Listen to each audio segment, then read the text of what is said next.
Hello everyone, welcome back to my channel. શું friends, તમે એકના એક શાક ખાઈને કંટાળી ગયા છો કે પછી તમારા ઘરમાં કોઈ આજે શાકભાજી પણ નથી અને તમારે કંઈક અલગ જ બનાવવાનું છે? તો હા ફ્રેન્ડ્સ, આ રેસીપી તમારા માટે જ છે। તો અહીં મેં 2 વાટકી ચણાનો લોટ એક કઢાઈમાં લઈ લીધો હતો।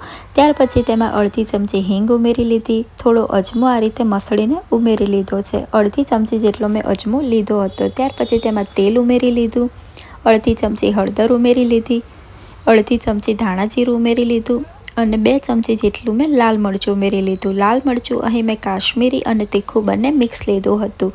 ત્યાર પછી થોડું મીઠું ઉમેરી લીધું અને 2 ચમચી જેટલું દહીં ઉમેરી લીધું। હવે બધા જ મસાલા અને ચણાના લોટ સાથે બરાબર મિક્સ કરી લેવાના છે અને બધા જ મસાલા મિક્સ થઈ જાય એટલે તેમાં થોડી ખાટી છાશ ઉમેરી લેવાની છે। ખાટી છાશ ન હોય તો તમે નોર્મલ છાશ પણ ઉમેરી શકો છો।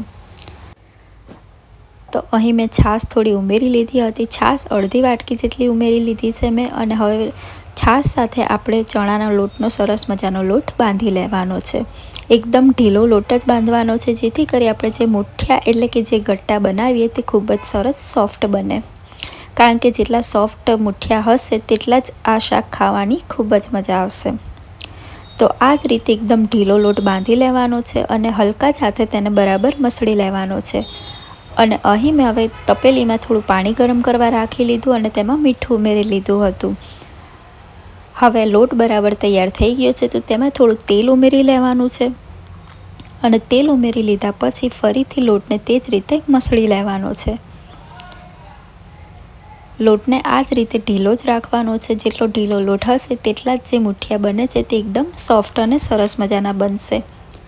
ગુજરાતીમાં આપણે મુઠિયા કહીએ છીએ અને રાજસ્થાનમાં તેને ગટ્ટા કહેવાય છે। એટલે આ ગટ્ટાની સબ્જી છે। ગટ્ટાનું શાક ખાવામાં પણ ખૂબ જ સરસ લાગે છે।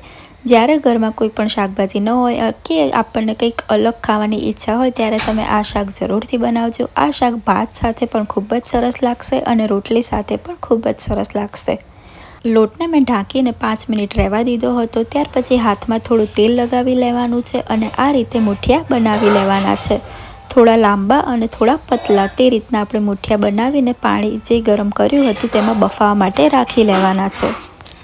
આ શાક બનાવવામાં આપણે 15થી 20 જ મિનિટ લાગે છે અને જો તમે ફટાફટ બનાવશો તો પણ આ શાક 15 મિનિટમાં તો તૈયાર થઈ જાય છે, પણ આ શાક ખાવામાં પણ એકદમ ટેસ્ટી બને છે। તો અહીં ફ્રેન્ડ્સ, હવે મુઠિયા જ્યાં સુધી બફાય છે ત્યાં સુધી મેં ડુંગળી, ટામેટાં અને લસણ અને કોથમીરને આ રીતે સુધારી લીધા છે।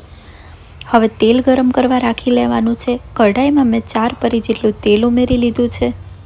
કારણ કે ચણાના લોટનું ગમે ત્યારે તમે કંઈ પણ બનાવો ત્યારે તેલ થોડું વધારે જ ઉમેરવાનું હોય છે। તેલ ગરમ થઈ ગયું હતું એટલે મેં તેમાં અડધી ચમચી જીરું અને થોડી હિંગ ઉમેરી લીધી હતી। ત્યાર પછી 2 ચમચી દહીંમાં 2 ચમચી ચણાનો લોટ મિક્સ કરી લીધો। જીરું તેલમાં કકડી જાય એટલે ડુંગળીને તેલમાં સાંતળી લેવાની છે અને ડુંગળી થોડી બ્રાઉન કલર જેવી થઈ જાય એટલે આપણે તેમાં ટામેટાં ઉમેરી લેવાના છે। આ શાક ગરમ ગરમ જ ખાવાની ખૂબ જ મજા આવશે, પણ આ શાક ઠંડુ પણ મજા જ આવે છે, પણ ગરમ જેટલું ખાશો તેટલું તમને ખાવામાં ખૂબ જ ટેસ્ટી લાગશે।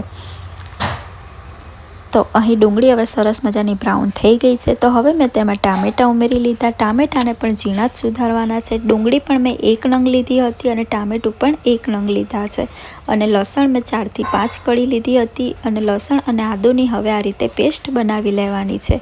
પેસ્ટ તમે મિક્સરમાં પણ બનાવી શકો છો, પણ અહીં મેં આ રીતે ખાંડીને જ લસણ આદુની પેસ્ટ બનાવી લીધી છે। હવે લસણ આદુને પણ તેલમાં સાંતળી લેવાના છે। 2 થી 3 મિનિટ સુધી ધીમા જ ગેસે શાકભાજીને આ રીતે સાંતળવાનું છે એટલે સરસ મજાનું શાકભાજી તેલમાં સંતળાઈ જાય છે। હવે અડધી ચમચી ધાણા જીરું, અડધી ચમચી હળદર, 2 ચમચી લાલ મરચું અને અડધી ચમચી મીઠું ઉમેરીને તેલમાં સરસ મજાના મસાલાને સાંતળી લેવાના છે।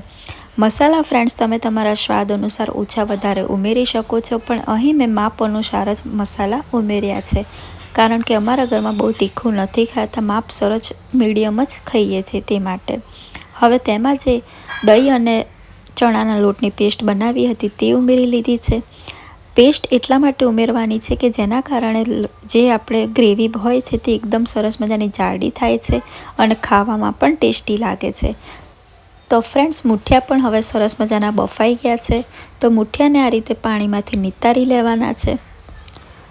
મૂઠિયાને એકદમ બફાવી લેવાના છે જેથી કરી તે એકદમ સોફ્ટ રહે. હવે મેં ગ્રેવીમાં થોડો અજમો ઉમેરી લીધો હતો, એટલે કે અજમાના પાન ઉમેર્યા હતા.